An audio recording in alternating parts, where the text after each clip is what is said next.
사운드 트랙.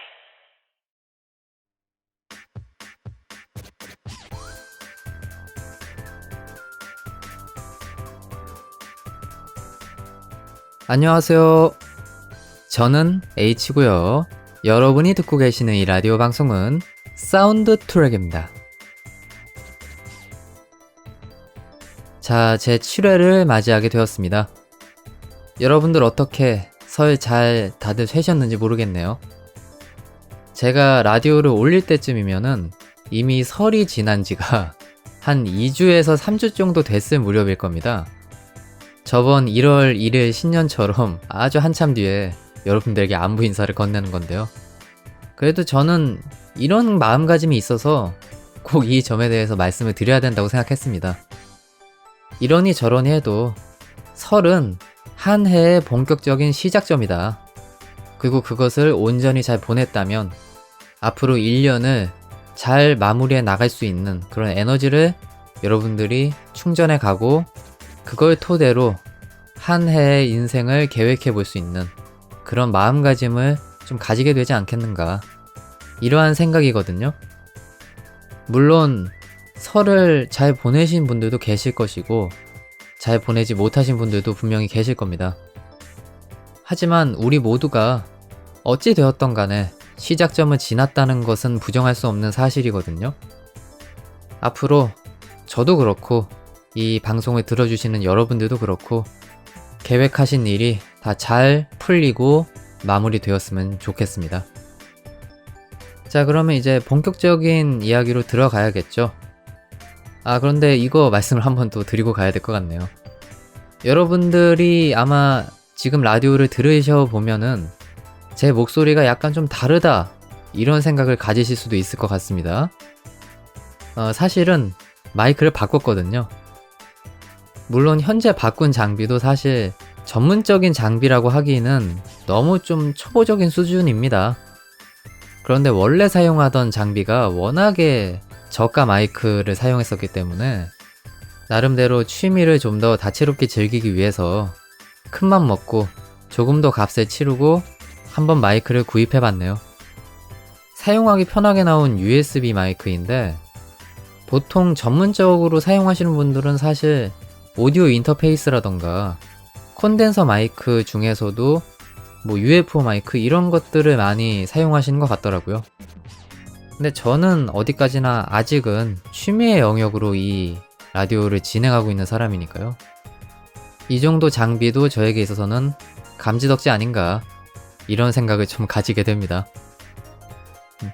어쨌든 뭐 음질이 잘 들리든 아니면 옛날 게 더 낫던 일단은 이 마이크로 한번 정진해 나가보겠다, 이런 말씀 전해드립니다. 자, 그러면 여러가지 이야기들 뭐 많이 있지만 각설을 하고요. 본격적으로 사운드 트랙의 간판 코너에서 찾아뵙도록 하겠습니다. 자, 그러면 금방 다시 돌아올게요.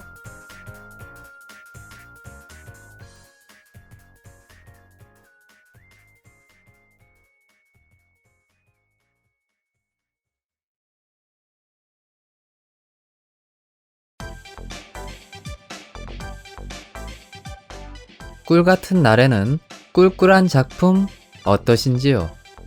리뷰 비스무리한 그것, 사운드 트랙의 꿀잼 셀렉트 시간입니다. 자, 특정 주제에 대해서 제 나름의 감상을 전개해보는 그런 시간이죠. 과연 오늘은 어떤 주제를 제가 가지고 나왔을까요?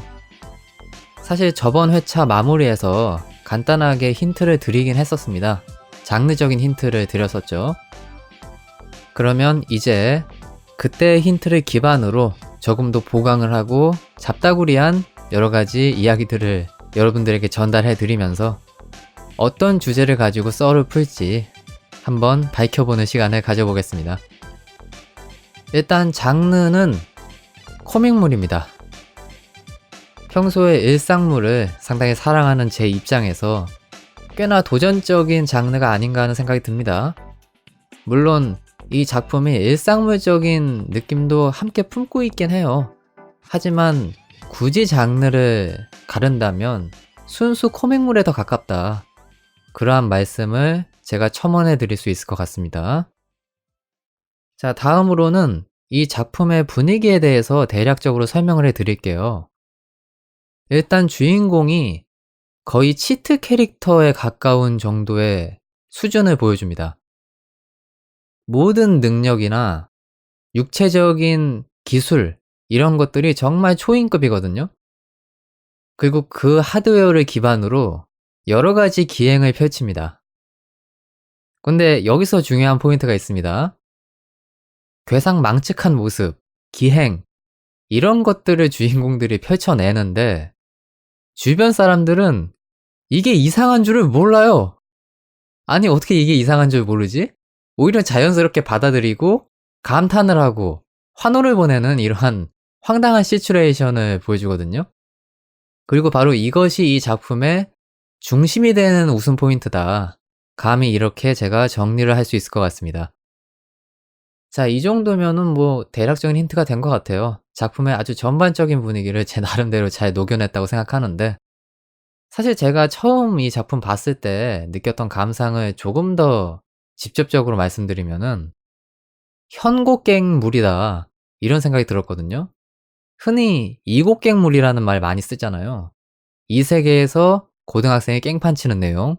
근데 이 작품은 현곡갱, 현실에서 고등학생이 깽판 치는 내용이다, 이러한 생각이 들었었거든요.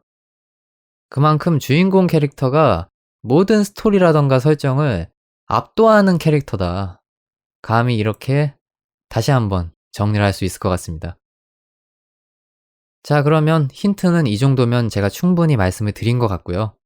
이제 본격적으로 주제를 공개해 보도록 하겠습니다. 꿀잼 셀렉트.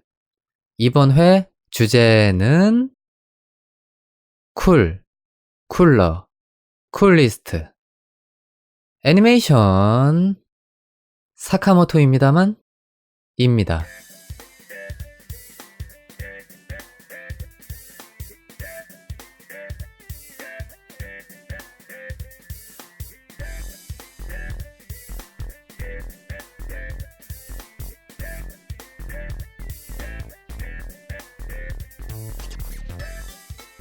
쿨, 쿨러, 쿨리스트 고등학생 등장.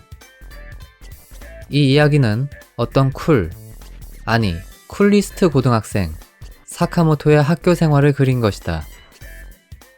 입학하자마자 반에서, 전교의 주목을 받는 한 학생이 있었다. 그 이름은 사카모토. 그가 하면 단순한 반복 옆뛰기는 비기, 레퍼티션 사이드 스텝으로 변모하고 상급생의 셔틀은 대접으로 클래스 체인지 된다. 그런 그의 쿨한 일거수일투족에서 눈을 뗄 수 없다. 너 대체 누군데?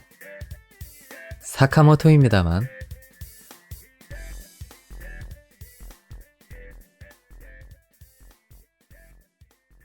흔히 인터넷상에서 많이 언급이 되고 있는 병맛이라고 하는 장르를 굉장히 충실하게 써내려가고 있는 작품이다, 이렇게 말씀을 드릴 수 있을 것 같습니다. 그리고 병맛이라고 하는 포인트를 제가 말씀을 드린 걸로 유추를 해보실 수 있겠지만은, 사카모토라고 하는 중심이 되는 캐릭터가 이상한 행동, 즉 기행을 펼치는 모습을 보면서 실수를 자아내는 그러한 코믹 포인트를 메인으로 삼고 있는 작품이거든요. 흔히 슬랩스틱 개그를 지향하는 그런 애니메이션들이 있잖아요. 그런 작품에서 박장대소 포인트를 메인으로 삼는 것과는 약간 좀 상반되는 나름의 가치를 가지고 있는 작품이다, 이렇게 정리를 할 수 있을 것 같습니다. 그렇기 때문에 이러한 장르를 즐기실 줄 아시는 분들, 재미있게 거부감 없이 감상하실 수 있는 분들이라면은 꽤나 재미있는 작품으로 여러분들의 머릿속에 기억이 남을 것 같네요. 근데 한 가지 안 좋은 소식이 있네요. 이 작품의 블루레이 디스크 평균 판매량인 것 같습니다. 약 500장. 저처럼 이제 오타쿠 분야에 종사하고 계시는 그런 분들이라면은 대략적으로 아실 거예요. 이 정도 판매량이 어떤 의미를 가지고 있는지. 비운의 작품이다, 이렇게 말씀드릴 수가 있겠네요. 사실 작품을 보다 보면 이 작품이 여성향에 좀 가깝지 않나 하는 생각도 일부 드는 것이 사실입니다. 왜냐하면 사카모토라고 하는 인물이라던가 작중에 등장하는 하야부사라는 인물, 이런 캐릭터들이 상당히 미형으로 그려지거든요. 그런 것들을 보면은 여성향 오타쿠층이 나름대로 재미있는 포인트로 삼을 수 있는 작품일 것 같은데 이상하게 팬들의 호응을 많이 받지는 못한 것 같습니다. 그 점이 상당히 아쉽네요. 뭐 아마 이 부분에 대해서는 제가 나중에 차근차근히 언급을 해볼 기회가 있을 것 같으니까요. 그때 다 함께 한번 생각해 보도록 하고요. 자, 그럼 이제 본격적으로 제가 선택한 3가지 포인트를 브리핑 해보면서 이 작품에 대해서 파고들어 보겠습니다. 자, 제가 선택한 첫 번째 포인트입니다. 한번 제목을 이렇게 정해봤습니다. 재패니메이션 vs 카툰. 자, 과연 이게 무엇을 의미하는 걸까요? 한번 차근차근히 여러분들에게 설명하는 시간을 가져보도록 하겠습니다. 우선 제가 아까 전에 작품에 대한 대략적인 힌트, 이거에 대해서 말씀을 드렸을 때 이런 얘기를 드린 적이 있을 거예요. 작품의 주인공이 치트 캐릭터이다. 한마디로 말씀을 드리면 모든 상황을 초월해서 자신의 문제점을 해결하는 그런 캐릭터라는 의미였거든요. 근데 저는 여기에다가 플러스로 한 가지 더 하고 싶습니다. 무적 기믹. 어떤 경우에도 이 캐릭터는 망가지거나 큰 변을 당하는 일이 없습니다. 그리고 이러한 패턴을 보이는 작품이 사실은 사카모토입니다만에만 국한된 것이 아니거든요. 제가 아까 전에 제목에 소개를 드렸던 것처럼 서양 카툰에서 꽤나 많이 보이는 설정이라고 생각합니다. 특히나 저연령층을 대상으로 하는 카툰들 있죠. 여기에 나오는 주인공들은 거의 대부분이 치트 캐릭터와 흡사한 모습, 그리고 무적 기믹을 갖추고 있는 경우가 상당히 많죠. 뭐 굳이 예를 든다면은 루니툰이라는 브랜드를 아마 아시는 분들은 다 아실 겁니다. 벅스바니를 필두로 해서 다양한 파생 캐릭터들이 존재하는 그런 서양 카툰이죠. 그래서 거기에 나오는 캐릭터들 중에서 사카모토랑 어느 정도 유사점을 가지고 있는 캐릭터들을 좀 나열을 해보면요. 방금 말씀드렸던 벅스바니, 그리고 트위티 버드, 로드러너, 이런 캐릭터들을 예로 들 수 있을 것 같습니다. 모두 하나같이 절대 망가지는 일이 없고요. 자신에게 닥친 위기를 굉장히 초인적인 상황으로 모면하는 이러한 모습들을 많이 보여주는 캐릭터들이죠.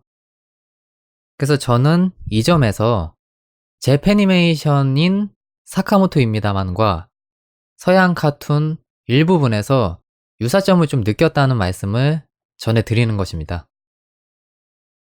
그런데 한 가지 짚고 넘어가야 될 사안이 있습니다. 제가 이 두 가지를 비교하는 이유는요.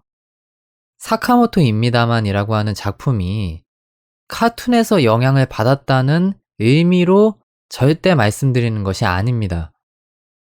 단순히 유사점을 가지고 있다는 것이지 뭐 누가 누굴 베꼈네, 누가 누구한테서 아이디어를 얻었네 하는 그런 어떤 논쟁의 의도로 이 주제를 제가 선정한 것이 아닙니다.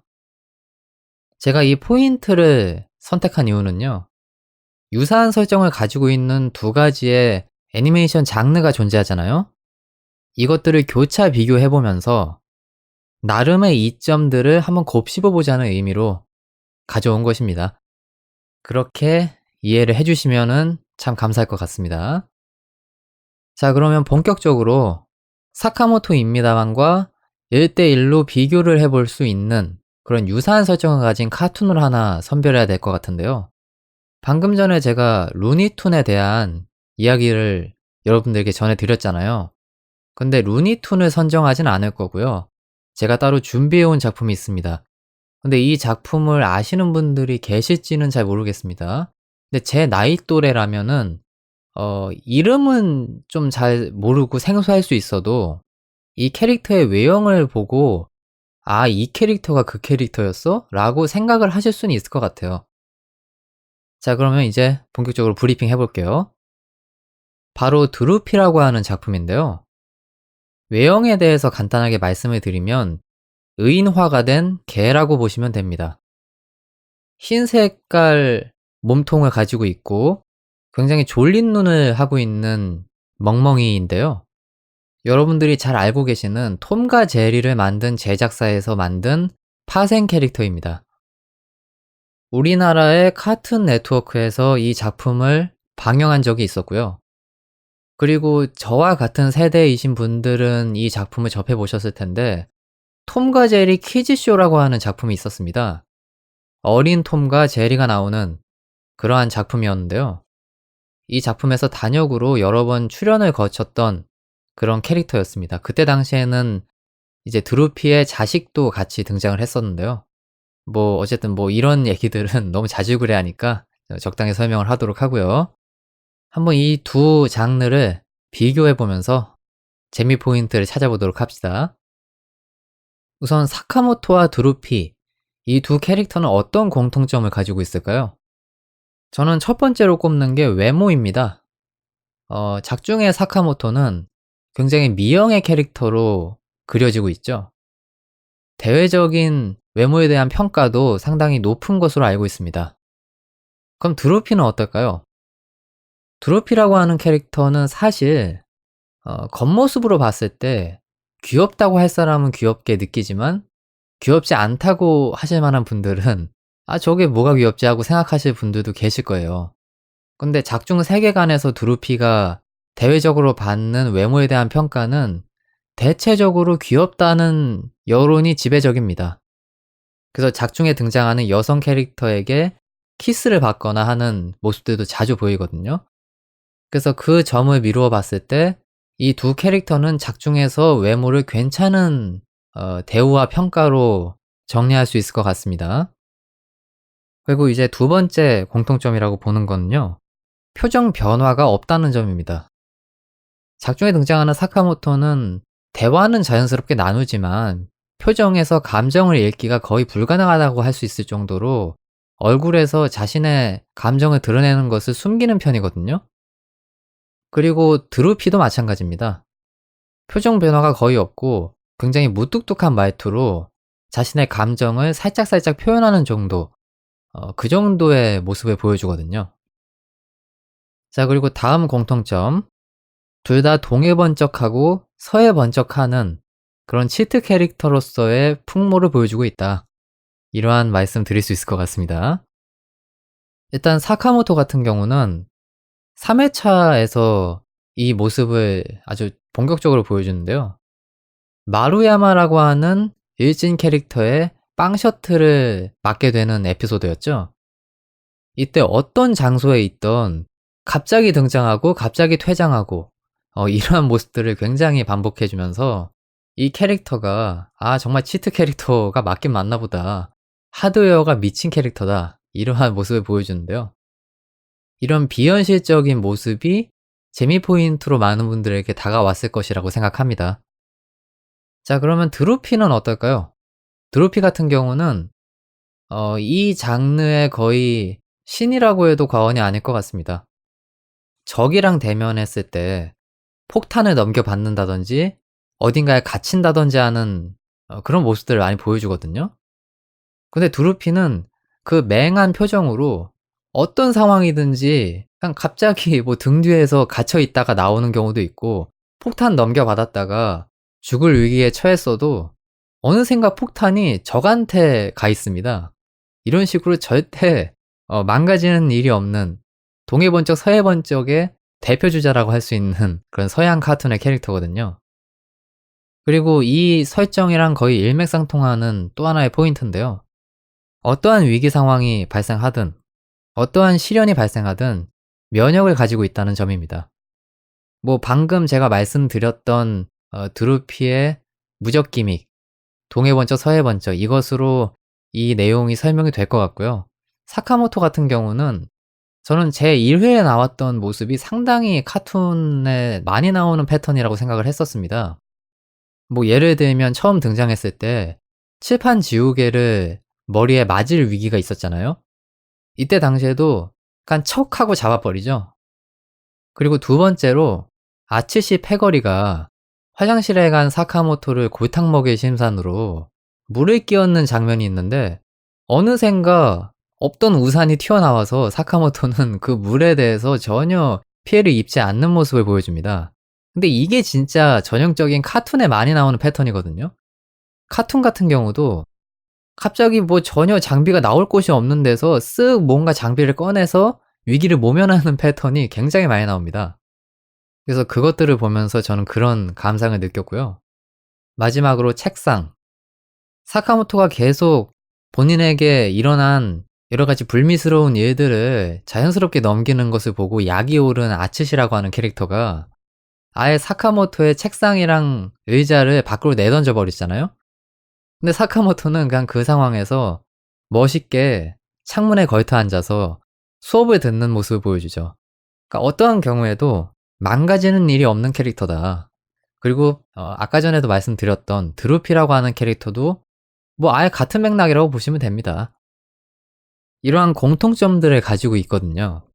그래서 저는 사카모토입니다만이라고 하는 작품이 서양 카툰에서 많이 보이는 그러한 패턴들을 재패니메이션 스타일로 완벽하게 소화하고 이런 부분에서 재미 포인트를 확실하게 챙기는 걸 보면서 이 작품 독특하고 나름대로의 의미가 좀 각별한 작품이다 이런 생각을 했었거든요. 하지만 여기까지는 공통점인데 분명히 차이점도 존재하긴 합니다. 거기에 대해서도 좀 말씀을 드려보는 시간을 가져볼게요. 우선 첫 번째로 웃음 포인트가 좀 다릅니다. 이 웃음 포인트라고 하는 것은 작품을 감상하는 연령층에 따라서도 좀 다른 것 같고요. 슬랩스틱 주체가 누구인가에 따라서도 조금 그 미묘한 포인트가 있다고 생각합니다. 일단 사카모토입니다만을 감상을 해보면 이 작품을 소비하는 연령층은 일단 청소년 내지는 성인층이 이 작품을 감상할 것으로 보이거든요. 그리고 방금 전에 말씀드렸던 슬랩스틱의 주체, 이 작품의 슬랩스틱 주체는 누가 뭐라고 해도 사카모토가 맞습니다. 주인공이 즉 웃긴 몸짓이라던가 기행을 펼치는 걸 보면서 실수를 자아낸다고 제가 아까 말씀드렸잖아요. 그것이 바로 이 작품이 가지는 정체성이라고 볼 수 있겠습니다. 그런데 드루피 같은 경우는요. 일단 서양 카툰에서 무적 기믹이 등장하는 작품 같은 경우는 거의 저연령층, 아동층을 대상으로 하는 경우가 상당합니다. 그리고 슬랩스틱의 주체, 드루피는 절대로 망가지는 일이 없다고 말씀드렸고 기행을 펼치지도 않습니다. 무적 기믹이라는 것과 치트 캐릭터라는 특성을 가지고 있다는 것 뿐이죠. 그렇기 때문에 드루피라고 하는 캐릭터가 자신의 적에 해당하는 대척점에 있는 그런 캐릭터를 시원하게 골탕 먹이는 모습을 보면서 거기서 나름의 쾌감을 얻는 것이 대표적인 웃음 포인트이자 감상 맥락이거든요. 그래서 여기에서 확실한 차이점이 있다. 이 말씀을 드릴 수 있을 것 같고요. 또 한 가지는 사카모토입니다만과는 다르게 드루피 같은 경우는 옴니버스식 구성을 따르고 있다. 이 부분에 대해서도 언급을 드릴 수 있을 것 같습니다. 특히나 카툰 같은 경우에 이런 옴니버스식 구성을 따르는 이유가요. 이런 종류의 개그, 슬랩스틱 이런 것들은 계속해서 패턴이 반복이 되면 사실 피로감이 누적되는 것이 사실이거든요. 그렇기 때문에 그런 것들을 탈피하기 위해서 드루피의 직업을 계속 바꿔준다던가 드루피가 속해 있는 장소를 계속 바꿔준다던가 상대방에 해당하는 뭐 적이라던가 주변 인물들을 계속 교체해주는 방식을 통해서 그 피로감을 해소하는 측면들이 확실하거든요. 근데 사카모토입니다만 같은 경우는 옴니버스식 구성은 아니고 전에 해당하는 스토리가 현재에도 계속 이어지는 형태로 작품을 구성하고 있거든요. 그렇기 때문에 보는 사람으로 하여금 피로감을 해소하는 측면에서는 아마 제 힘을 발휘하지 못할 가능성도 크지 않을까 이런 생각이 드는데요. 뭐 이거는 작가의 역량에 따라서 다른 것이고 또 보는 시청자의 눈이 그런 부분에 얼마나 호의적이고 신경을 쓰지 않을 수 있는 성향을 가지고 있는지 거기에 따라서 확실하게 다른 포인트이기 때문에 일단 그 정도로 정리를 할 수 있을 것 같습니다.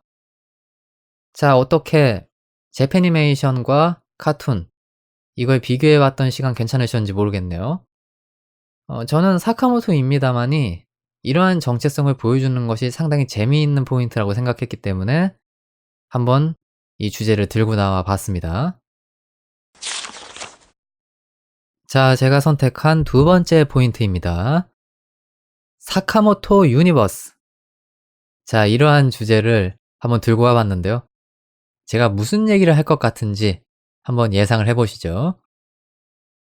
작중의 내용을 보면 사카모토가 굉장히 진지한 모습으로 기행을 펼치는 것을 보고 그 상황을 지켜봤던 많은 캐릭터들, 뭐 남녀노소를 불문하고 다 환호를 보내주는 그런 모습들이 많이 나오거든요. 특히나 이제 1회 같은 경우는 남학생이고 여학생이고 다 사카모토에게 굉장히 호의적인 모습을 보여줍니다. 뭐 멋있다 내지는 너의 그 행동 참으로 놀랍고 훌륭하다 이런 뉘앙스의 모습을 계속 보여주는데 저는 사실 좀 이해가 안 됐어요. 왜냐면 사카모토라고 하는 굉장히 허우대가 멀쩡한 캐릭터가 대놓고 황당한 몸짓, 이상한 행동, 과장된 움직임을 보여주는 거잖아요. 근데 그걸 보면서 아무리 코믹물 세계관이라도 그렇지 이상한 느낌을 받지 못한다고? 좀 이런 느낌을 받았던 게 사실입니다. 그러니까 이게 저의 참 안 좋은 버릇 중 하나인데 저는 장르를 불문하고 어떤 상황에 대해서 왜 저런 캐릭터 특성이 발현되는 건가 거기에 대해서 좀 논리적으로 생각을 하고 나름대로 짜맞추려고 애쓰는 그런 심리가 있거든요. 물론 뭐 제가 엄청 논리적인 사람이라고 얘기하는 건 절대 아닙니다. 그냥 나름대로의 개연성을 찾기 위해서 그 맥락을 살펴보는 경향이 좀 있는데 그것 때문에 작품을 그렇게 재미있게 보고 있지는 못한 것 같아요. 근데 오히려 그 성향 때문에 라디오상에서는 얘기할 만한 건덕지들이 좀 생기긴 하는 거죠. 뭐 어찌 되었던 간에 그렇게 좀 나름대로 사카모토가 저럴 수 있는 이유를 찾던 와중에 6회 마지막 단락을 보니까 살짝 좀 뭔가가 느낌이 오기 시작하더라고요. 물론 이거는 공식적인 설정이 아닙니다. 그냥 저 혼자 그렇게 느꼈다는 겁니다. 6회 마지막 단락에 과연 어떤 내용이 나왔느냐 거기에 대해서 살짝 말씀을 드려보면요. 식당에서 스파게티를 식당 아주머니가 조리를 했고 그걸 메뉴로 내놨는데 팔리질 않아서 이게 좀 잘 팔렸으면 좋겠다라는 말을 사카모토에게 건넵니다. 근데 이때 사카모토가 학교를 중심으로 서브리미널이라고 하는 기법을 사용하는 모습을 보여주거든요. 서브리미널이 뭐냐면요. 광고 같은 데서 과거에 많이 사용됐던 기법으로 알고 있는데 많이는 아니죠. 좀 문제시됐던 기법이어서 여러 가지 가불론박이 좀 벌어졌던 것으로 기억합니다. 광고 중간에 뭐 0. 몇 초 사이에 특별한 문구를 삽입하거나 어떤 장면을 삽입해서 보는 사람이 자기도 모르게 세뇌 효과 혹은 각인 효과 이런 것들을 겪게 되는 것을 얘기하는 겁니다. 그래서 본인도 모르게 자신의 행동을 조절당하는 자신의 심리를 조절당하는 그러한 기법이거든요. 그래서 결국 학교를 중심으로 대외적인 서브리미널 기법을 사카모토가 사용을 하게 되고 스파게티가 굉장히 많이 나가게 되었다. 이러한 맥락의 내용이었는데 저는 그것을 보면서 실제 저게 사카모토의 스킬이 아닐까? 라는 생각이 들더라고요. 아까 전에 말씀드렸던 남녀노소를 불문하고 모든 캐릭터가 사카모토에게 호의적일 수 있던 이유가 사카모토가 자신이 인지하지 못하게 혹은 자신이 인지하면서 저런 최면 기법이라던가 암시 기법 혹은 뭐 특유의 페로몬 같은 것들을 발산을 해내면서 자신의 유니버스로 타 캐릭터들을 끌어들이는 것이 아닐까 하는 그런 생각이 좀 들기 시작하더라고요.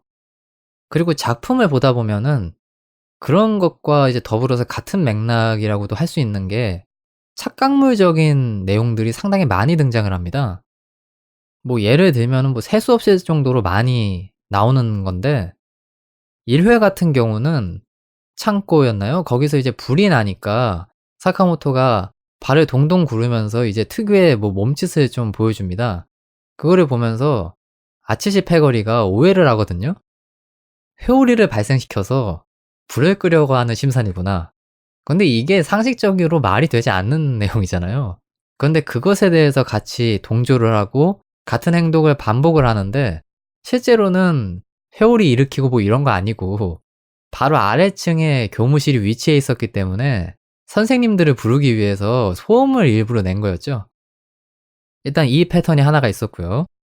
또 2회차 고쿠리상이라고 말을 하죠. 우리나라의 분신사바인데 이때 사카모토가 귀신에 씌인 듯한 모습을 보여줍니다. 근데 여성 캐릭터들이 전혀 거기에 대해서 의심의 여지를 갖지 않는다는 거. 아, 진짜 사카모토 귀신 씌었나 봐. 어떡하지? 이러한 행동을 보여주거든요. 근데 상식적으로 아무리 공포스러운 분위기가 조성돼 있다고 해도 일단 사카모토가 귀신에 씌었을까?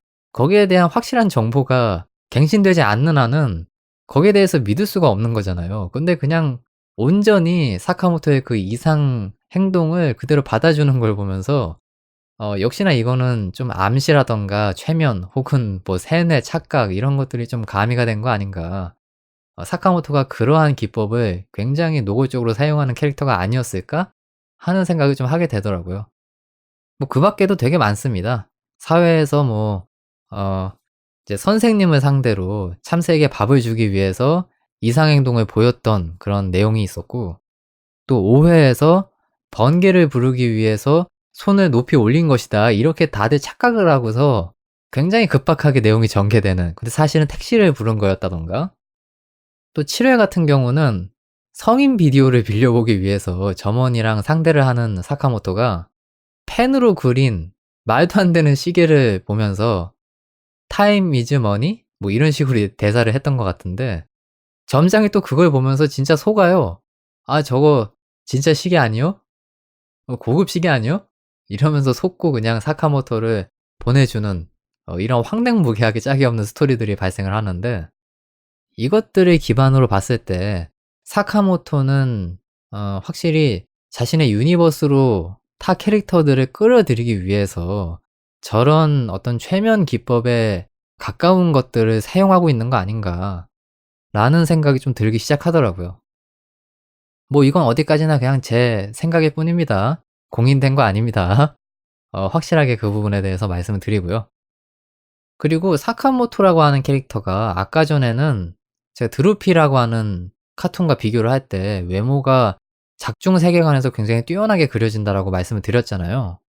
그리고 실제 우리들이 봤을 때도 굉장히 미형의 캐릭터로 보입니다만 그것과는 별개로 그 특유의 스타일을 볼 필요성이 있거든요. 사카모토는 거의 꾸밈이 없는 모습이라고 봐도 될 것 같습니다. 굉장히 고루한 그런 패션 감각이라던가 액세서리 뭐 이런 것들을 착용하고 있는데, 일단 머리 헤어스타일 이 경우는 2대 8에서 3대 7 그런 가르마를 타고 있는 모습을 보여주고 있거든요.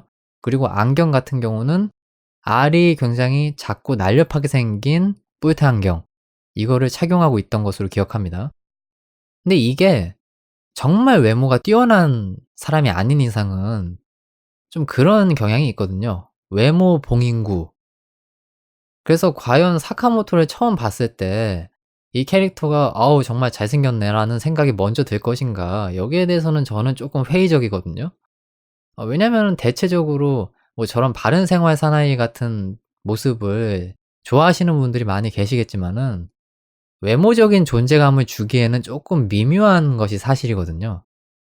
그리고 작중에서도 실제로 여성 캐릭터들이 사카모토를 처음 봤던 인상이 뭐 그렇게 뭐 미남이어서 확 달려들고 싶을 정도의 그런 리액션을 보여주는 모습은 별로 나오지 않거든요. 뭐 예를 좀 이것도 들어봐야 될 것 같습니다.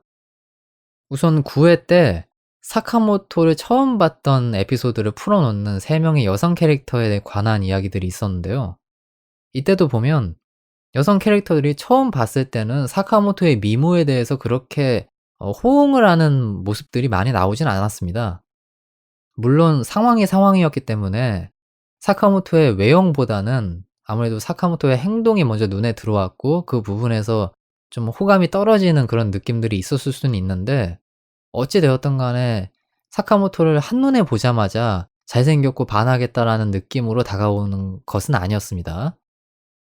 그리고 다음 10회 때 나왔던 장면인데요. 사카모토가 성인들 사이에서 미팅에 참여하는 에피소드가 있었잖아요. 근데 그때도 여성 캐릭터들이 사카모토를 평가할 때 이런 얘기를 합니다. "저기 있는 교복 입은 애는 어때? 아이, 쟤는 아니지." 이런 이야기를 하거든요. 물론 성인들이 참여하는 미팅 자리에 이제 성인으로 신분을 숨긴 거였죠. 그래서 "교복 코스프레를 하고 미팅 자리에 온 거다." 이런 식으로 이제 주변 캐릭터들이 둘러댔는데, 그걸 보고서 호감도가 급격하게 하락했을 가능성은 있어요. 근데 역시나 사카모토라고 하는 캐릭터가 한눈에 봤을 때 절대로 외모적인 그 매력 포인트를 발산하는 수준의 강력한 잘생김을 보유한 캐릭터는 아니다. 이런 것들을 우리들이 이러한 단서들로 유추해낼 수 있다는 거죠. 그리고 이러한 단서를 종합해 봤을 때 사카모토의 유니버스, 사카모토 유니버스에 이 캐릭터들이 편입되는 순간 사카모토를 굉장히 잘생긴 캐릭터, 한눈에 반할 정도의 외모로 평가하게 되고 그의 기행들을 다 멋있는 것으로 인지하게 되는 것이 아닌가. 그러한 제 나름대로의 추리를 한번 펼쳐 보이고 있는 거죠. 제가 얘기하고 있는 맥락이 정상적인 맥락인지 잘 모르겠네요. 뭐 어찌 되었던 그러한 결론을 저는 내리고 싶습니다. 그리고 이제 여기서 마무리를 안 할 겁니다마는 한 가지 더 이야기를 해야 되거든요. 바로 사카모토와 대척점에 존재하고 있는, 사카모토의 안티테제라고 감히 평가를 할 수 있는 후카세에 대한 이야기를 조금 더 해보려고 하는데요. 이 후카세는 사카모토와 굉장히 비슷한 전투 방식, 이렇게 표현하는 것이 적절한지는 모르겠는데 비슷한 전투 방식을 표방하고 있는 캐릭터이지만은 서로 지향점이 굉장히 다르다는 것이 포인트입니다. 그래서 거기에 대한 설명을 좀 간단하게 드려볼게요. 일단 후카세 같은 경우는 사카모토에 대한 아까의 제 이론이 맞다면 최면과 암시, 착각 등을 활용해서 자신이 끌어들이고 싶은 상대를 자신의 세계관에 편입시키는 그런 모습들을 보여줍니다. 이거는 제가 아까부터 쭉 설명했던 사카모토의 패턴과 거의 유사점이 있죠. 단지 사카모토 같은 경우는 이것들을 활용해서 캐릭터들을 개심시킨다던가 상황을 더 좋게 바꾸는 이러한 이점으로 활용한다고 하면, 후카세 같은 경우는 상대방을 타락시키고 그것들을 이용해서 자신의 유익거리로 삼는 이러한 모습들을 보여주거든요. 그리고 사카모토와는 다르게 절대 본인의 손을 더럽히지 않습니다. 사카모토는 본인이 직접 나서서 육체적인 어떤 여러 가지 행동을 하는 것들을 많이 볼 수가 있잖아요. 근데 후카세는 그런 부분들이 없기 때문에 이 점에서 비슷한 듯 하면서도 다른 차이점을 보유하고 있다고 설명할 수 있겠고요. 다음으로 후카세 같은 경우는 작은 영역에 안주하려고 한다. 이 점을 들 수 있겠는데, 저는 사실 이게 나쁘다고는 표현하고 싶지 않습니다. 사람들이 사회에 나가서 자신만의 뭐 영역을 구축하고 그 작은 영역에서 자신의 안정을 도모하는 것이 굉장히 자연스러운 패턴이라고 생각하거든요. 거기에 대해서는 저는 딱히 뭐 배포가 작다 이런 식으로 얘기하고 싶지는 않은데, 문제가 일단 사회에는 나와야 되는 거잖아요. 근데 후카세라고 하는 캐릭터는 그냥 아예 졸업 자체를 기피해 버리니까 그게 문제라는 거죠. 그리고 그 졸업을 기피하는 이유가 굉장히 얼빠지다는 것이 보는 사람으로 하여금 어이가 없고 좀 기임을 빨게 만드는 이러한 점으로 다가오기 때문에 그 점이 또 이제 재미 포인트라고 할 수는 있을 것 같아요. 근데 반면에 사카모토 같은 경우는 굉장히 배포가 크죠. 꿈이 크고 거의 범우주적인 자신의 목표를 가지고 있는 캐릭터이기 때문에 스케일 면에서도 확실한 차이를 가지고 있습니다. 뭐 자세한 내용은 애니메이션을 보시면 다들 아실 수 있을 것이고요. 또 하나의 비슷한 듯 하면서도 다른 포인트, 드러난 신상 정보가 거의 없다는 겁니다. 사카모토 같은 경우도 마찬가지고 후카세도 마찬가지죠. 여러 가지 소문들은 있는데 어떠한 신상 정보를 실제로 보유하고 있는 캐릭터인지는 밝혀진 바가 없습니다. 그리고 이름 같은 경우에도 먼저 나오죠. 사카모토도 성이고 후카세도 성인데 이름이 뭔지를 모릅니다. 이거는 계속 맥거핀으로 등장하는 설정이어서 그냥 그렇게 느끼시면 될 것 같은데, 이 소문이 돈다고 했잖아요, 아까 전에. 근데 그 소문의 패턴이 확실하게 다릅니다. 사카모토 같은 경우는 좋은 방향의 소문들이 도는데, 후카세 같은 경우는 아주 흉흉한 소문들이 돌죠. 뭐 실제로 결혼을 했네 마네, 뭐 패싸움을 했는데 몇 대 몇으로 싸웠는데 이겼네 마네 하는 그런 이야기들, 뭐 두뇌가 굉장히 명석하네 마네 하는 그런 식의 좀 악랄한 소문들이 많이 돌죠. 여기에서도 공통점 같은 차이점을 캐치해낼 수가 있고, 이 두 캐릭터가 그런 의미에서 완벽한 대척점, 안티테제의 포지션을 서로가 가지고 있다라고 이야기할 수 있겠죠. 근데 저는 좀 개인적으로 굉장히 아쉽게 느껴집니다. 후카세라고 하는 캐릭터의 퇴장이 너무 얼빠졌어요. 거의 뭐 처절하게 망가지는 상태로 퇴장을 했다고 해도 과언이 아닐 정도로 후카세가 나가떨어졌는데, 뭐 저는 퇴장이 잘못됐다는 건 아닙니다. 그런데 개인적으로 이렇게 서로가 안티테제 격의 캐릭터이면 좀 티키타카라고 하죠. 그런 패턴들이 좀 등장을 한 상태에서 마지막 퇴장을 장식했으면 참 좋았을 텐데, 그냥 번개불에 콩 구워 먹듯이 갑자기 모든 갈등 해소와 퇴장이 일사천리로 진행되는 모습을 보면서 좀 얼이 빠졌어요, 말 그대로. 물론 뭐 꼭 세세하게 그려질 필요는 없고요. 어느 정도의 티키타카, 이런 것들이 좀 발현되고 나서 후카세가 퇴장하는 것이 조금 더 보는 사람으로 하여금 재미있게 다가오지 않았을까, 이런 생각이 들어서 그 부분은 상당히 아쉬웠다고 생각합니다. 뭐 어찌 되었던 여러 가지 설명을 좀 드렸는데, 어쨌든 저는 사카모토 유니버스가 존재한다고 생각을 하고요. 이 사카모토라고 하는 캐릭터의 진위를 우리들이 확실하게 좀 판별할 필요성이 있다. 그런 의미에서 이 주제를 한번 선정해 봤습니다. 자, 제가 선택한 마지막 포인트입니다. 바로 쿠보타 모자에 관한 이야기를 좀 하고 싶은데요. 과연 어떤 이야기를 제가 펼칠지 한번 빠져보도록 합시다. 일단 이 애니메이션을 보면 상당히 사람을 감성적으로 만드는 그런 여러 가지 에피소드를 우리들이 접할 수가 있는데, 여러분들은 어떤 에피소드가 마음에 드셨는지 잘 모르겠습니다. 뭐 굳이 예를 든다면은 세라라고 하는 캐릭터가 있었죠. 그 캐릭터가 7회에서 운동회를 겪으면서 한 여자를 위해서 기어코 망가질 수 있는 그러한 모습을 보여줬던 것에서 나름대로의 감성에 젖는 그런 분들도 계실 것이고, 또 12회 때 아츠시 졸업식 때 사카모토를 습격하고 사카모토와 자신의 관계, 그리고 진짜 친구라는 것을 새삼 깨닫게 되면서 그간의 갈등을 다 정화시키는 이러한 이제 모습을 보면서 감성에 젖으신 분들도 계실 겁니다. 근데 저는 이러니 저러니 해도 이 작품의 메인 히로인에 해당하는 죄송합니다. 메인 히로인에 해당하는 캐릭터들은 역시나 적시나 쿠보타 모자다, 이런 결론에 도달하게 됐습니다. 그래서 굳이 한번 주제로 선정을 해봤네요. 저는 여러모로 이 두 명의 행보, 그리고 이 두 명이 어떤 상황을 거치면서 표현하고자 했던 메시지가 상당히 감성적으로 제 가슴속에 와닿았기 때문에 이 점에 대해서 꼭 언급을 하고 싶다는 생각이 들더라고요. 그래서 차근차근 아들과 어머니에 대해서 어떤 식의 이야기 전개였고 어떤 의미를 담고 있었는지 간단하게 좀 살펴보는 시간을 가져보겠습니다. 우선 쿠보타 요시노부, 사카모토의 친구가 됐죠. 근데 이 캐릭터가 처음 등장할 때를 보면 양아치들에게 자신의 용돈을 헌납하면서 괴롭힘을 모면하는 모습들을 많이 보여줬죠. 그리고 이 캐릭터가 그러한 모습을 보였다는 걸로 우리들이 미루어 짐작을 해볼 수 있는 거는, 학교라고 하는 사회에서 상당히 하위에 속해 있는 계층이구나 라는 거를 우리가 짐작을 해볼 수 있습니다.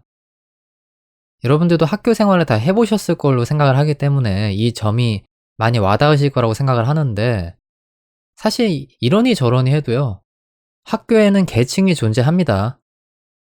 잘 나가는 계층, 뭐 여기에는 일진이라던가 날라리들 혹은 평범하게 잘 사람들이랑 어울리는 집단들이 속해 있고, 뭐 중간 계층이 있고, 그 다음에 하위 계층, 뭐 괴롭힘을 당하는 왕따라던가 다른 사람들과 잘 섞이지 못하는 아웃사이더, 이상한 행동을 한다고 사람들에게 찍혀서 배척당하는 그런 인물들이 속하는 계층이 하위 계층인데, 쿠보타라고 하는 캐릭터는 사실 그 위치에 누가 뭐래도 속할 만한 캐릭터죠. 1회 같은 경우만 해도 사카모토를 아츠시 일행이 유인할 때 쿠보타를 이용해서 아마 좀 협박이라던가 강압이 들어간 것 같아요. 그래서 쿠보타가 사카모토에게 화학창고로 선생님이 뭐 일이 있으니까 오래 하면서 이야기를 전달하는 그런 모습들을 보여주잖아요. 그러니까 전형적인 괴롭힘 당하는 학생의 포지션이었던 그런 캐릭터라고 볼 수가 있는 거죠. 근데 이 캐릭터가 그렇게 양아치들에게 돈을 헌납하는 모습을 본 사카모토가 쿠보타에게 같이 그 상황을 탈피할 수 있는 어떤 힌트를 주기 위해서 함께 아르바이트를 하는 모습이 나오지 않습니까? 그리고 그 아르바이트를 통해서 쿠보타의 자존감이 올라가고 본인이 땀 흘려서 일했을 때의 돌아오는 칭찬, 이런 거에 대한 즐거움도 같이 느끼면서 사람이 점점 변하는 것을 우리들이 눈으로 확인할 수 있었죠. 근데 그러던 와중에 이제 본인이 아르바이트하는 업장에 돈을 헌납했던 그때의 그 양아치들이 등장을 해서 쿠보타를 공원으로 불러내지 않습니까? 그런데 그때 당시에 공원에 불려나갔던 쿠보타가 했던 대사가 정말 참 와닿고, 쿠보타의 그 모습이 상당히 안쓰러웠던 기억이 있습니다.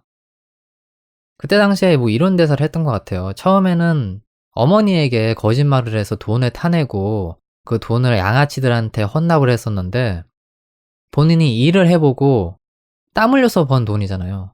그러니까 그 돈을 양아치들에게 헌납하려다가 본인은 이 돈을 헌납할 수 없다고 하면서 울부짖죠. 이건 내가 땀 흘려 번 돈이야. 그러면서 그 돈을 양아치들한테 두들겨 맞으면서도 눈물 콧물을 다 쏟으면서 지켜내려고 하는 모습이 보이죠. 그 와중에 사카모토가 구원을 위해서 등장을 했고 양아치들을 격퇴하게 되었고, 쿠보타는 마지막에 이런 대사를 남깁니다. 내가 지킬 것은 돈도 아니고 내 안위도 아니었다. 내가 지킬 것은 바로 긍지였다. 뭐 이런 식의 대사를 했던 것 같아요. 뭐 정확한 워딩인지는 잘 모르겠는데 어찌 되었던 간에 자신의 어떤 자긍심이라고 하는 거를 철저하게 깨닫게 되면서 개심을 하게 되고 더욱더 상황이 발전되는 이러한 모습들을 보여줬잖아요. 그래서 3회 이후부터는 사카모토와 함께 대화를 하고 행동을 함께하는 모습들을 우리들이 캐치해낼 수 있었고, 사카모토가 쿠보타의 헤어스타일을 신경 써주는 모습도 간혹 볼 수가 있었고, 등교를 같이 하거나 쿠보타의 학업을 도와주는 그런 모습들도 캐치해낼 수 있었잖아요. 그러니까 이런 점으로 미뤄보면 사카모토라고 하는 캐릭터가 정말 의인이고 가슴 따뜻한 사람이라는 걸 알 수 있는 거죠. 뭐 사카모토라고 하는 캐릭터의 포지션이 좀 학교에서 애매모호한 건 사실입니다. 자신 스스로가 고립되려고 하는 측면이 있거든요.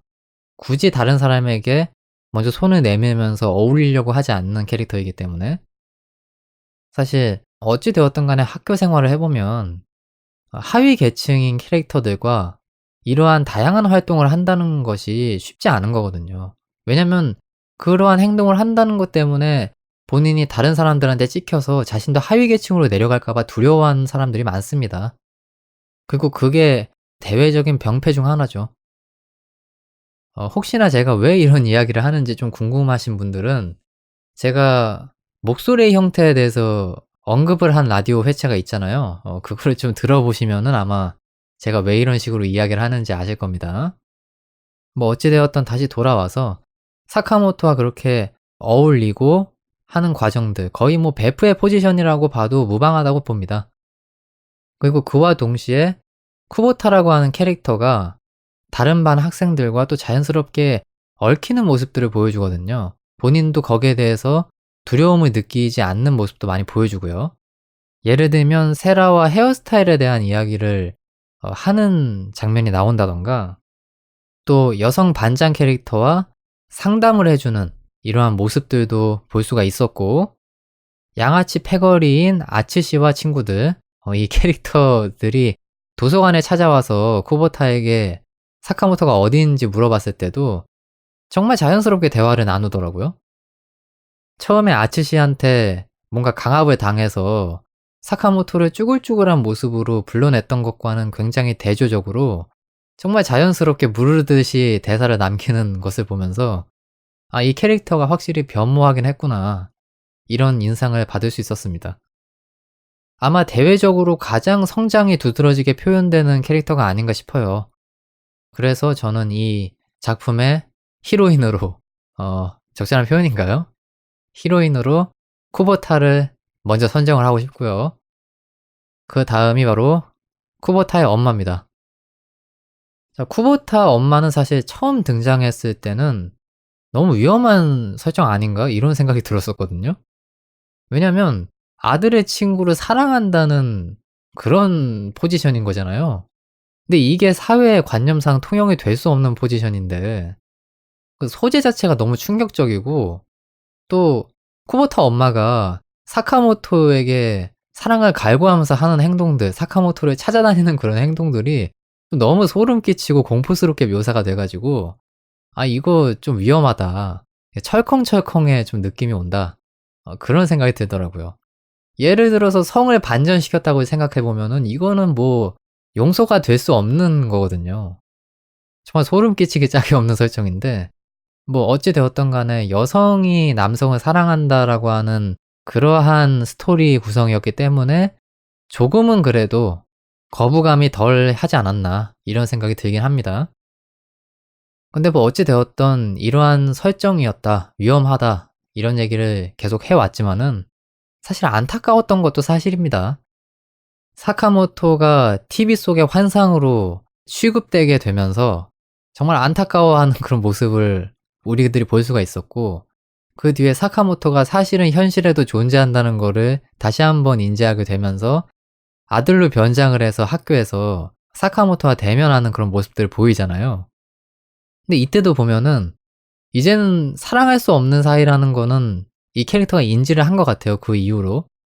그렇지만 사카모토를 곁에서 계속 바라보고 싶다라고 하는 생각은 남아 있었던 건지 계속 이제 이성의 끈을 놓지 않으려고 발버둥치는 모습들이 나오더라고요.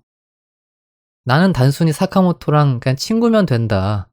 그런 일념 하나만으로 터치하고 싶은 감정이라던가 시선을 두고 싶은 그러한 욕망을 억누르면서 계속 자신을 가다듬는 모습을 보여주잖아요.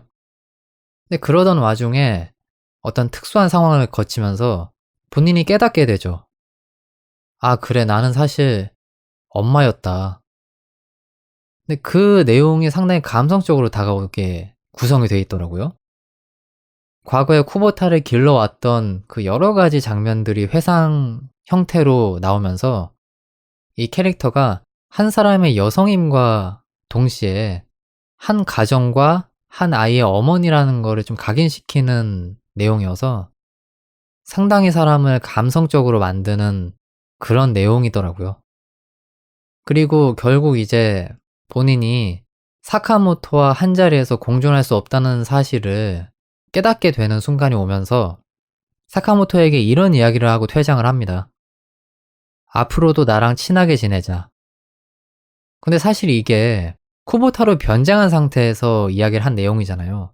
그러니까 방금 대사에서 나라고 하는 그 주체는 쿠보타의 엄마를 지칭하는 것이 아니고 사실은 쿠보타 요시노부, 즉 자신의 아들을 뜻하는 거잖아요. 즉 이 대사는 굉장히 양면적인 의미를 담고 있는 거죠. 엄마인 자신과 사카모토의 이별을 뜻하는 그런 마지막 대사인 것과 동시에 자신의 아들과 계속 사카모토가 친하게 지내주길 바라는 그런 모성이 함유되어 있는 대사라고 볼 수가 있는 거잖아요. 그래서 이 두 모녀가 아니죠. 이 두 모자의 이야기가 참 여러 가지로 담고 있는 메시지가 확실하면서도 사람을 감성적으로 만들고 또 명백하게 성장한 것이 눈에 보이는 그런 캐릭터로 구성이 되어 있었기 때문에 이 애니메이션의 전체 이야기를 통틀어서 상당히 머릿속에 각인될 수밖에 없는 그런 메인 스토리격의 내용이었다. 감히 이렇게 정리를 할 수 있을 것이라고 생각합니다. 자, 그러면 이제 여기서 슬슬 제가 선택한 포인트들을 토대로 한 꿀잼 셀렉트를 마무리할 시간이 돌아온 것 같네요. 언제나처럼 한번 준비를 해봤는데 여러모로 신이 나서 좀 잡다구리한 이야기들을 많이 한 것 같네요. 뭐 어찌되었던 간에 여기서 확실하게 마무리 짓도록 하고요. 바로 다음 코너에서 못다한 이야기들 마저 하고 마무리 시간 갖는 형식으로 그렇게 진행을 해봅시다. 자, 다음 코너에서 봅시다.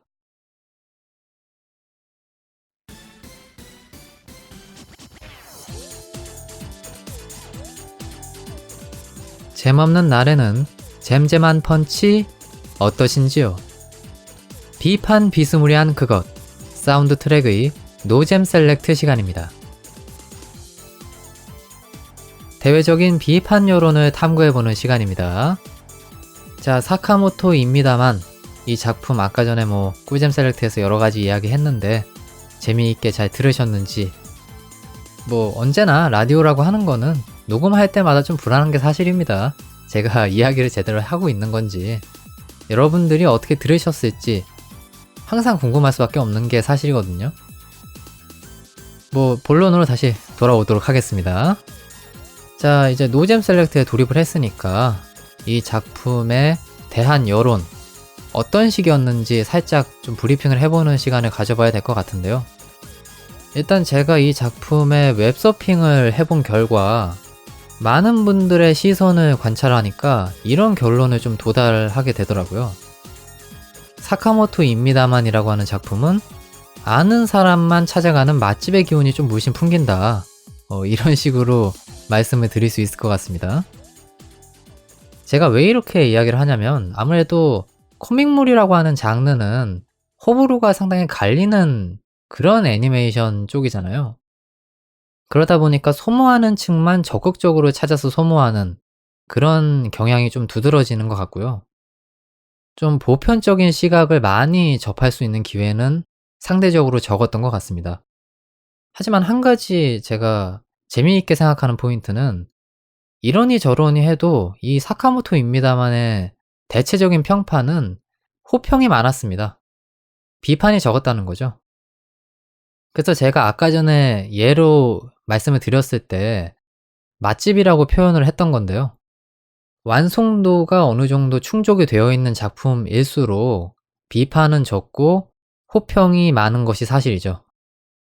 그래서 이 작품에 대한 대외적인 평가는 일단 긍정적이다. 이렇게 말씀드릴 수 있을 것 같습니다. 다만 감상들이 천편일률적인 측면들이 많이 있어서 그 점이 좀 아쉽네요. 그래서 아마 본격적으로 여러분들의 시선에 돌입할 때는 했던 얘기들을 반복하는 현상들이 좀 발생하게 될 것 같습니다. 그 점 좀 미리 양해를 바라겠고요. 자, 그러면 이 정도로 정리를 좀 하고 애니메이션에 대해서 이야기해보는 시간 가져보도록 하죠. 자, 그러면 시작하겠습니다. 애니메이션 사카모토입니다만을 감상한 당신 무슨 생각하니?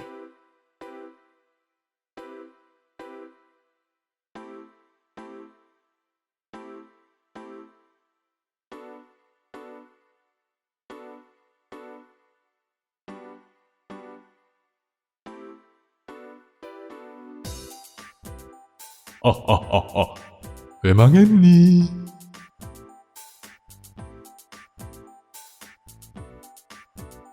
내성적인 애니메이션.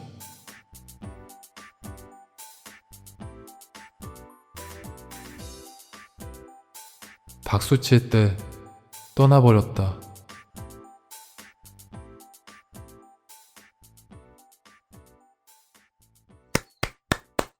예, 잘 들었습니다. 이것이 바로 당신네들의 시선이었습니다. 자, 그러면은 언제나처럼 씹고 뜯고 맛보고 즐겨보는 그런 화려한 시간 한번 가져보도록 하겠습니다. 렛츠고! 자, 첫 번째 시선입니다. 이 작품 왜 망한 거지? 주로 대형 커뮤니티에 사카모토입니다만 정보글, 여기에 댓글로 뭐 판매량을 구체적으로 언급하시는 분들도 계시고, 이 작품 난 재밌게 봤는데 왜 망했는지 모르겠다, 이런 식의 의견을 남기시는 분들이 꽤나 보이더라고요. 그래서 이 내용을 한번 들고 나와 봤습니다. 자, 그러면은 뭐 아까 전에 제가 언급을 했던 판매량 관련된 걸 다시 한번 각인해보는 시간을 가져볼까요? 자, 평균 판매량, 아마 블루레이 디스크 판매량인 것 같습니다. 약 500장대. 이거를 다른 말로 표현하면 무엇이냐? 바로 폭망이죠. 이렇게 단도직입적으로 얘기하면은 이거 미움받는 거 아닌지 모르겠습니다. 뭐 어쨌든 현실은 현실인 거니까요. 상업적으로 실패했다, 이렇게 말씀드릴 수가 있겠네요. 근데 저는 사실 애니메이션을 볼 때 딱 감이 오긴 했습니다. 이 작품 재밌는 건 재밌는 건데 딱 봤을 때 오타쿠들에게 딱히 어필할 만한 부분이 그렇게 보이지 않는다, 육안으로 보일 정도였으니까요. 참고로 제가 말씀드리는 거는 상업적인 어필을 얘기하는 겁니다. 아무튼 그러한 결론을 내렸었고, 제가 왜 그러한 결론을 내렸었는지 조금 더 세세하게 접근을 해보면은, 일단 남성 오타쿠층의 시선으로 한번 바라보겠습니다.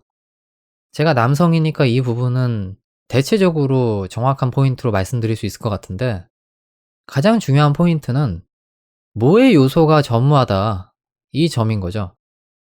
이러니 저러니 해도 일본 블루레이 디스크 판매량으로 애니메이션의 흥망성쇠를 가르는 현재 시스템에서는 오타쿠층을 잡아야 됩니다. 근데 오타쿠층을 잡을 수 있을 법한, 남성 오타쿠층이 열광할 수 있을 법한 여성 캐릭터의 등장이 너무 적었다, 이 점을 언급하지 않을 수는 없는 것 같네요. 거의 뭐 공기라고 그렇게까지 표현하는 건 조금 오바일 수도 있는데, 여성 캐릭터의 비중이 정말 조연 중의 조연입니다.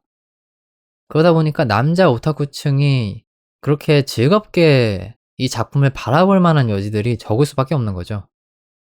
물론 이 작품이 코미디 요소로서 굉장히 박장대소를 유도하는 형식의 작품이었다고 하면은 좀 판단이 달라질 수도 있습니다. 그런데 여러분들도 아시겠지만은 사실 그 정도의 웃음을 유발하는 작품이라고는 볼 수 없거든요. 그렇기 때문에 남자 오타쿠층으로서는 모의 요소를 동아줄로 잡고 끌어당길 필요성이 있는데, 그런 부분들이 거의 전무했다, 감히 그렇게 말씀을 드릴 수 있겠습니다. 자, 그럼 이제 여성 오타쿠층은 이 작품에 대해서 어떻게 생각했을까? 물론 제가 여성은 아니기 때문에 이 점을 정확하게 캐치해내기는 힘든데, 그러니까 제 느낌으로 이 작품에 대해서 말씀을 드려보면, 뭐 일단 흥행 요소는 어느 정도 갖추고 있을지는 모르겠습니다. 남성 캐릭터도 그렇고 조연으로 등장하는 여성 캐릭터들도 그렇고 성우진이 굉장히 화려합니다. 특히나 작중에 사카모토 역을 맡은 성우분 같은 경우는 제가 참 마음속에 깊이 간직하고 있는 애니메이션 중 하나인 클라나드에 등장하는 인물을 맡으신 적이 있더라고요. 그리고 그 밖에 다른 남자 캐릭터를 맡으신 분들의 성우 커리어를 보았을 때도 굉장히 화려했어요. 그래서 일단 성우진이 충족이 되어 있다, 이 점을 말씀드릴 수가 있겠고, 또 두 번째로 미형 캐릭터들이 제법 그래도 등장을 합니다. 작중의 주인공인 사카모토, 하야부사, 아츠시, 그리고 조금 더 범위를 넓히면 세라도 아마 미형 캐릭터로 편입할 수 있을 것 같아요. 그리고 여성 오타쿠층이 굉장히 긍정적으로 바라보는 포인트가 또 한 가지 있죠. BL, 보이즈 러브. 작중에 등장하는 아츠시라고 하는 캐릭터가 사카모토를 좀 이성적으로 흠모하는 듯한 묘사들이 많이 나오는 편입니다. 그래서 그런 것들을 보면 여성 오타쿠층에게 어필할 만한 여지들이 그래도 보이긴 보이거든요. 근데 왜 실패한 걸까? 여기에 대해서 나름대로 분석을 하기 위해서 상업적으로 성공을 한 다른 작품을 한번 들고 나와서 비교를 해보는 시간을 가져보겠다. 이런 심산을 여러분들에게 말씀드려봅니다. 그래서 제가 들고 온 작품, 바로 오소마츠상인데요. 근데 사실 여기서 또 하나 밑밥을 깔고 가야 되는 내용이 있는데요. 저 사실 오소마츠상 제대로 안 봐가지고 아주 객관적이고 분석적으로 이야기를 하기는 좀 힘들 것 같아요. 하지만 어쨌든 성공한 작품을 들여다보면 나름의 이제 포인트가 보이는 거니까 한번 나름대로 정리를 해보겠습니다. 일단 오소마츠상이 성공한 포인트는 대체적으로 평가를 할 때 성우진의 역할이 컸다라는 이야기들이 있거든요. 이거는 사카모토입니다만도 충족을 하고 있는 포인트죠. 그래서 뭐 일단 넘어가도록 하고요. 그 다음에 제가 생각해 봤을 때 오소마츠상 같은 경우는 사실 슬랩스틱이 위주인 작품은 아니잖아요. 음담 패설이라던가 언어적인 코미디 요소 이런 것들이 가미되어 있는 작품이었기 때문에 캐릭터들의 성격을 구성하고 또 개성을 부여하기가 상당히 쉬운 작품이었다. 그 점에서 캐릭터들이 굉장히 뚜렷하게 부각이 되는 측면들이 있었기 때문에 이 캐릭터들을 활용한 2차 창작이 범람할 수 있는 그런 여지들을 제공했다고 전 보거든요. 근데 사카모토입니다만 같은 경우는 그런 부분들이 좀 부족했어요.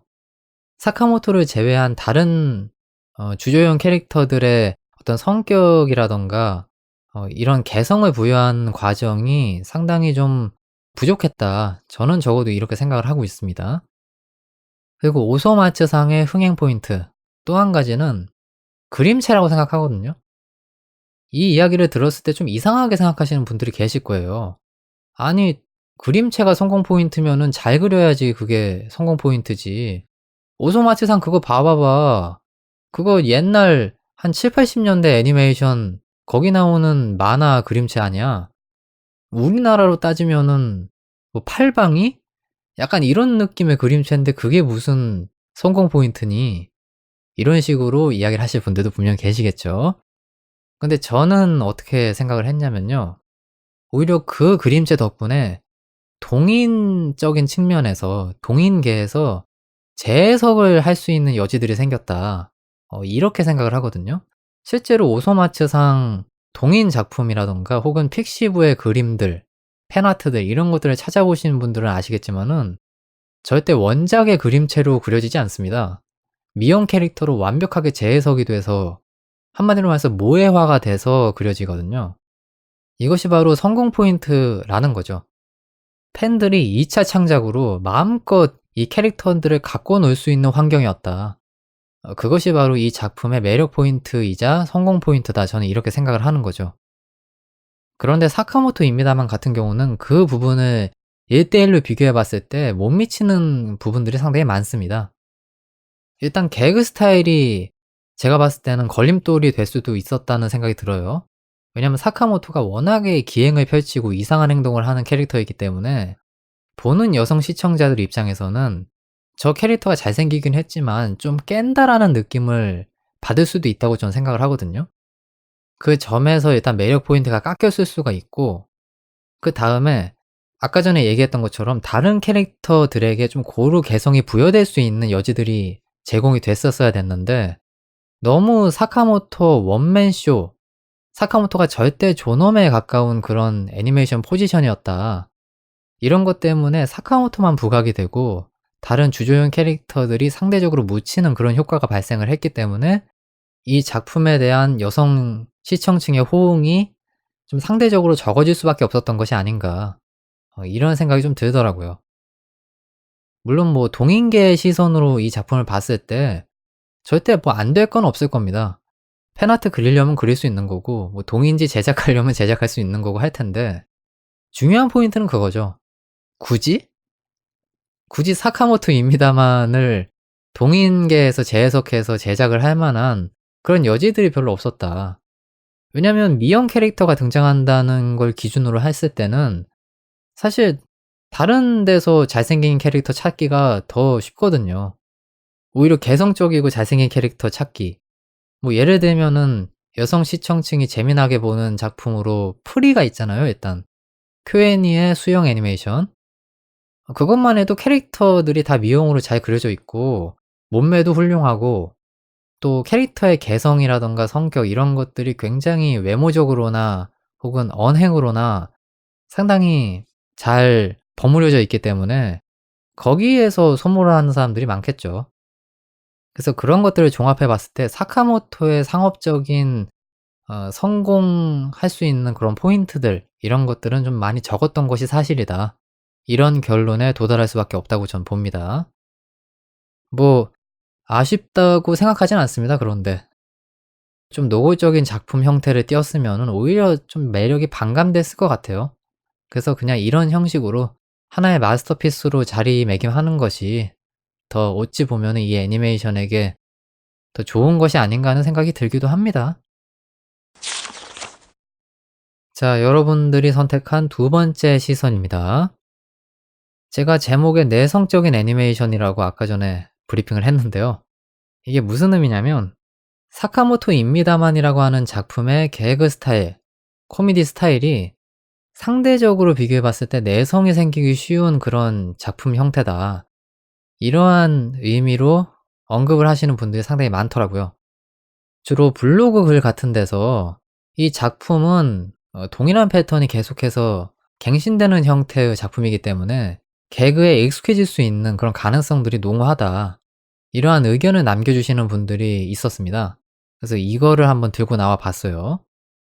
그리고 저도 뭐 여기서 미리 결론부터 내면 동의합니다. 이 작품은 사카모토의 원맨쇼로 구성이 되는 작품이기 때문에 기행에 집중을 하게 되는 것이고 결국 그 결과가 사카모토의 행동이 웬만큼 개성적이지 않으면 금방 질릴 수밖에 없다는 거죠. 그 점을 잘 캐치한 그런 시선이라고 저도 생각을 합니다. 그럼 왜 그렇게 우리들이 느낄 수밖에 없느냐? 이 점을 좀 간단하게 살펴보는 시간을 가져봐야 될 것 같은데요. 일단 이 작품은요, 말장난 등의 언어적인 코믹 요소 같은 것들, 그런 게 많이 빠져있는 작품입니다. 그리고 대다수의 코믹 요소들이 과한 몸짓, 그리고 슬랩스틱이 위주가 되거든요. 그러다 보니까 볼수록 익숙해질 수밖에 없죠. 사실 일반적인 스탠드 코미디 같은 것들을 봐도 그렇잖아요. 슬랩스틱 코미디는 한계가 뚜렷합니다. 말장난처럼 다양한 소재를 고루 활용하기가 좀 힘들거든요. 왜냐면 뭐 사람이 뭐 자빠지거나 어떤 특정한 행동을 한다던가 하는 형식은 너무 그 틀이 명확하잖아요. 할 수 있는 환경도 제약되어 있고요. 그러다 보니까 어쩔 수 없는 여지들이 있는데 어쨌든 그러한 종류의 작품들은 변주를 통해서 그 피로감을 해소해 줘야 되는 필요성이 있거든요. 여기서 변주라고 하는 거는 아이디어를 얘기하는 거죠. 뭐 예를 들면 상황을 계속 갱신해 준다던가 과한 몸짓과 관련된 어떤 슬랩스틱 요소들을 계속 새로운 아이디어를 짜 맞추면서 변화구를 여러분들에게 던져야 되는 건데 이것이 가능은 하죠. 가능은 한데 작가가 어마어마한 스트레스를 받을 수밖에 없는 요소일 수밖에 없습니다. 작가의 뇌를 갈아엎어야 되는 정도의 수준이라고 저는 생각을 하거든요. 일정한 정도의 소재가 다 고갈되기 시작하면 그 뒤에는 나올 수 있는 패턴이 너무 한정될 수밖에 없어요. 아까 전부터 계속 말씀을 드리고 있지만. 그래서 작가도 이 점을 인식하고 있었다고 생각을 합니다.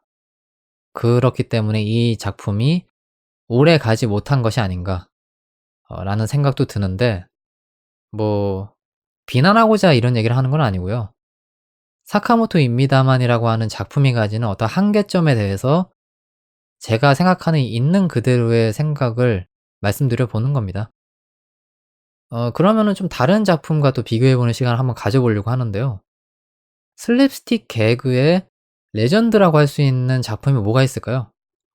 저는 괴짜가족이라고 생각을 하거든요. 근데 괴짜가족은 지금까지 장수하고 있잖아요.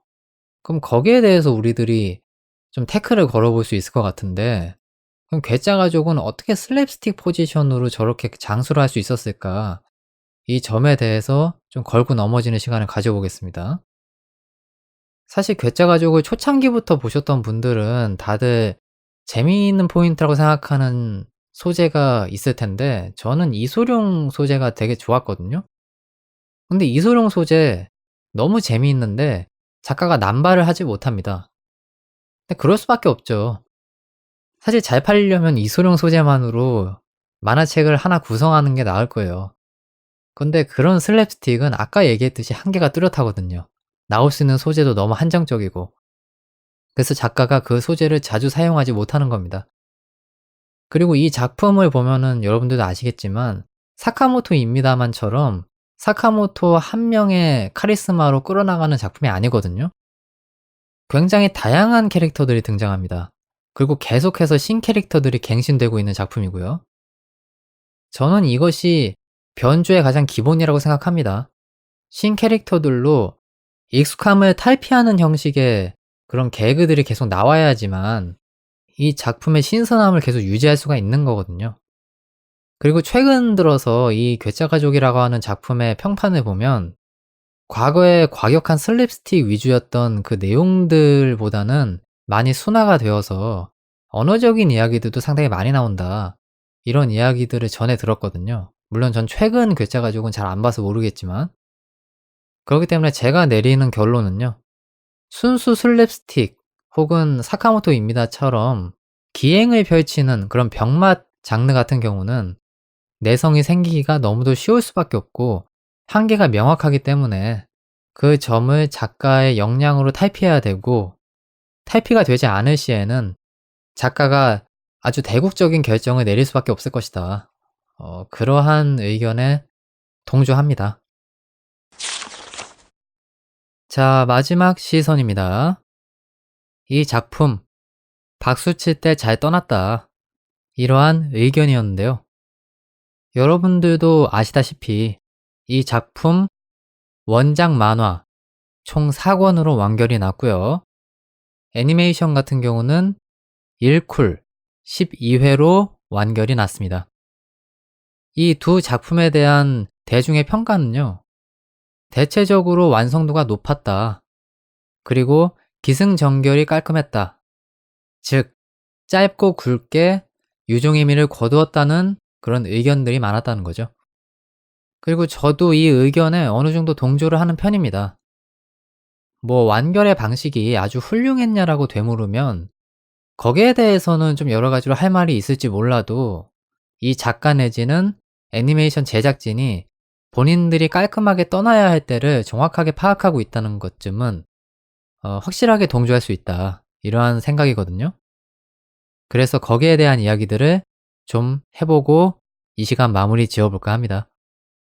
뭐 저는 다른 걸 다 떠나서 사카모토라고 하는 인물의 아주 인간적인 면모들을 확인할 수 있었다는 점에서 12화의 깔끔한 완결을 지지하는 편인데요. 우선 간단한 줄거리를 말씀드리면 이 작품도 여느 애니메이션들과 마찬가지로 갈등을 고조시키고 그것을 해소하는 스토리로 작품을 끝냅니다. 그리고 이 작품에서 그 중심인물이 되는 사람이 바로 아츠시라고 하는 캐릭터였죠. 사카모토를 사모하는 그런 캐릭터임과 동시에 묘한 이질감 내지는 질투심 이런 것들을 품고 있는 캐릭터로 묘사가 되는데 이 캐릭터와 몇 가지 갈등을 겪고 나서 사카모토가 본인의 진심을 아츠시라고 하는 캐릭터에게 각인시키면서 불안 요소들을 해소하는 거죠. 그리고 이 작품에 있어서 백미라고 할 수 있는 거는 사카모토가 평소에는 망가지는 일이 없는 캐릭터인데 12회에서만큼은 본인의 친구들을 위해서 기꺼이 망가짐을 감수하는 이러한 모습을 보여주는 데에서 독자들에게 신선한 충격을 준다는 점입니다. 예를 들면 아츠시를 구해주는 와중에 사카모토가 바지를 탈의하는 장면이 나오거든요.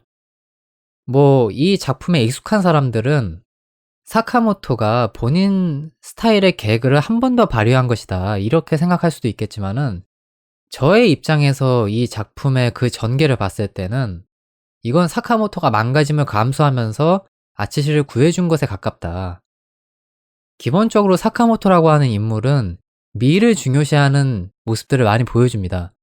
근데 본인을 내던지면서 바지를 탈의하면서까지 친구를 구하려고 한 모습에서 진정성을 느낄 수 있다는 거죠. 그리고 그것이 인간적인 풍모로 우리에게 다가온다는 점입니다. 또 한 가지 장면이 더 있죠. 친구들이 사카모토를 배웅해 줄 때 아주 짧은 순간이긴 하지만 울먹이는 모습을 보여주거든요. 지금껏 언제나 무뚝뚝한 표정만 지어왔던 사카모토가 이 정도로 인간적인 표정을 지을 수 있다는 것, 그리고 본인을 배웅해주는 친구들에게 그런 표정을 순간 지어 보임으로써 사카모토라고 하는 사람도 반 친구들을 진짜 자신의 친구들로 내심 생각하고 있었구나. 이거를 우리들이 각인할 수 있게끔 하는 장치로 충분히 해석 가능하다고 생각합니다. 그리고 실제 사카모토가 울었는지 혹은 슬픈 얼굴을 감추기 위해서 그랬는지는 모르지만 끝까지 본인이 뒤집어 쓰기를 거부했던 파일을 스스로 뒤집어 쓰면서 대민을 장식하는 모습이 나오죠. 이것 또한 애니메이션에서 우리가 여운을 느낄 수 있게끔 하는 그런 아주 대표적인 장치라고 할 수 있겠고, 이것을 나름대로 의미심장하게 담아내고 있어요. 저는 그래서 그 부분이 참 좋았던 것 같습니다.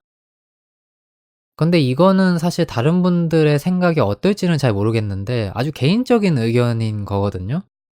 근데 저는 후카세가 졸업을 하게 되어 퇴장하게 되었고, 또 사카모토라고 하는 인물이 학교를 나서면서 자연스럽게 퇴장하게 된 이러한 전개를 보면서 그간 비정상적이었던 학교가 정상화되는 듯한 느낌을 좀 받게 되었거든요. 문제적 인물인 두 명이 그 학교에 존재했었기 때문에 그 곳이 특이한 곳으로 우리에게 자리매김하게 된 것이었는데 그 인물들이 소거된 거죠. 하지만 묘하게 이제 균형을 되찾았다라고 하는 그런 느낌보다는 사카모토라고 하는 인물의 빈자리가 너무나 크게 느껴져서 그게 참 여운으로 깊게 다가오더라고요.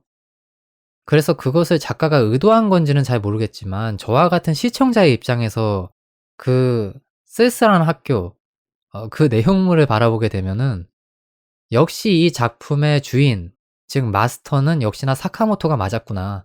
이런 느낌을 좀 강하게 느끼게 되는 것 같습니다. 그래서 저는 박수 칠 때 이 애니메이션이 잘 떠났다 라고 하는 의견에 동조하는 이유가 여운도 적절하게 배치를 했고 사카모토라고 하는 캐릭터성을 아주 살짝 파괴하면서 인간적인 면모, 그리고 결말다운 괜찮은 스토리 이런 것들이 함유되어 있었기 때문에 보는 사람의 입장에서 만족도가 상당히 높았다. 그러한 의미로서 이 의견에 동조하는 편입니다. 자, 여러분 어떻게 들으셨는지 정말 모르겠네요. 여러분들의 시선과 그 시선에서 제가 어떠한 생각을 또 갖추고 있었는지 나름대로 버무려 봤던 그런 시간이었다고 볼 수가 있겠는데요. 조금이라도 유익한 시간이 되었으면 좋겠다는 그런 바람입니다. 그럼 저는 언제나처럼 엔딩에서 못다한 이야기 마저 하고 다음 시간을 기약해 보도록 하겠습니다. 자, 엔딩에서 찾아뵙도록 하겠습니다.